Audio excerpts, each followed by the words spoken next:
Le pacte de la rivière aux esprits. Dans les temps anciens, bien avant que les tambours ne portent les nouvelles à travers les collines et que les feux ne percent l'obscurité des nuits modernes, il existait un royaume prospère niché au cœur d'une vallée luxuriante. Le peuple de Kemet vivait en harmonie avec la terre, leur vie rythmée par le cycle des saisons et la bienveillance de la rivière sacrée, Mema, qui serpentait à travers leurs terres, offrant eau et fertilité. Le roi Sékou était un homme sage et juste, aimé de son peuple. Mais une ombre commença à planer sur le royaume. Les pluies se firent rares, les récoltes maigres et le bétail tomba malade.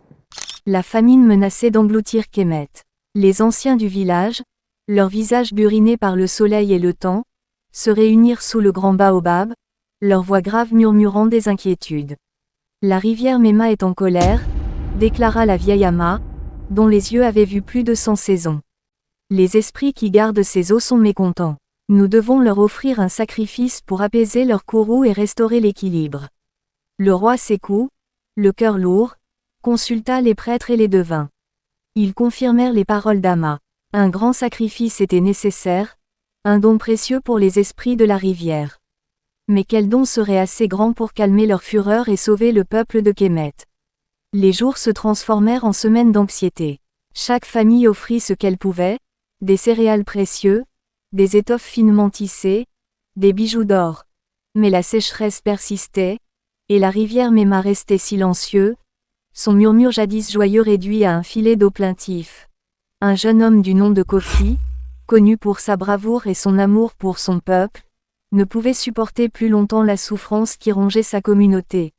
Une nuit, sous le regard scintillant des étoiles, il eut une vision. L'esprit de la rivière lui apparut en rêve, une femme majestueuse, aux cheveux d'algues et aux yeux couleur de l'eau profonde. « Votre détresse me touche, enfant de Kemet, » dit la déesse de la rivière, sa voix un murmure doux comme le courant. « Vos offrandes sont appréciées, mais elles ne suffisent pas. Pour que la vie revienne, un sacrifice plus grand est nécessaire.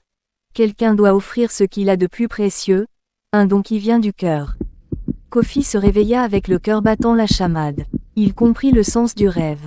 Le sacrifice ne devait pas être matériel, mais personnel, un acte d'amour et de dévouement ultime. Il se rendit auprès du roi Sékou et des anciens, et leur raconta son rêve. Un silence lourd remplit l'assemblée. Chacun comprenait l'implication des paroles de l'esprit de la rivière. Après une longue délibération, Kofi se leva. « Je donnerai ce que j'ai de plus précieux, » dit-il avec une voix calme mais résolue. « Je me sacrifierai pour que mon peuple vive. » Le roi Sékou fut frappé de douleur, car Kofi était comme un fils pour lui. Mais il savait que le bien de son peuple passait avant tout. Les anciens, bien qu'attristés, reconnurent la noblesse du geste de Kofi. Le jour du sacrifice arriva.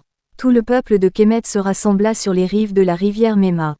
Le soleil brillait d'une lumière étrange, comme s'il retenait son souffle. Kofi, vêtu d'un pagne blanc, s'avança lentement vers les eaux. Son regard croisa celui de sa bien-aimée, Ama, homonyme de la vieille femme, mais une jeune femme pleine de vie, dont les yeux étaient remplis de larmes mais aussi d'une fierté silencieuse. Avec un dernier regard vers son peuple, Kofi se jeta dans les profondeurs de la rivière. Les eaux se refermèrent sur lui, emportant avec elles le jeune homme courageux. Un silence de mort plana sur la foule. Puis, un miracle se produisit. Des nuages sombres apparurent à l'horizon, grossissant rapidement. Un vent léger se leva, murmurant à travers les feuilles des arbres. Et enfin, les premières gouttes de pluie commencèrent à tomber. D'abord doucement, puis de plus en plus fort, la pluie s'abattit sur la terre assoiffée. La rivière Mema commença à gonfler, ses eaux redevenant claires et vives. La terre, longtemps craquelée, but avidement la pluie. En quelques jours, la vallée se transforma.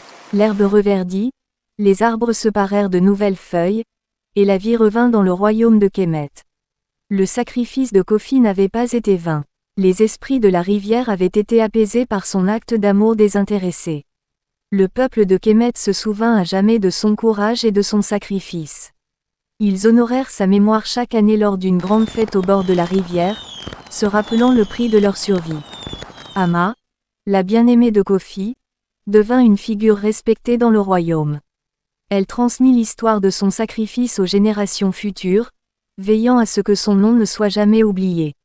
Elle enseigna que le véritable don ne réside pas dans les biens matériels, mais dans la capacité à offrir une partie de soi pour le bien des autres. Au fil des ans, Kemet prospéra à nouveau. Les récoltes furent abondantes, le bétail en bonne santé, et la rivière Mema continua de couler, généreuse et bienveillante. Le souvenir du sacrifice de Kofi resta gravé dans le cœur de chaque habitant, leur rappelant la puissance de l'amour et du sacrifice désintéressé. Cette histoire nous enseigne que le sacrifice le plus grand n'est pas toujours celui des biens matériels, mais celui qui demande un don personnel, un acte d'amour désintéressé pour le bien de la communauté. Le véritable courage réside dans la capacité à offrir ce que l'on a de plus précieux, même au prix de soi-même, lorsque le bien commun est en jeu.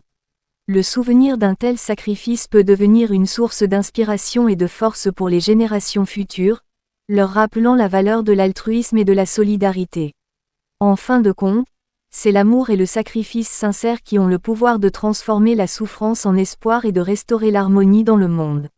Merci d'avoir regardé la vidéo jusqu'à la fin. Likez la vidéo, abonnez-vous sans oublier d'activer la cloche de notification pour être à la une de nos prochaines vidéos. Merci.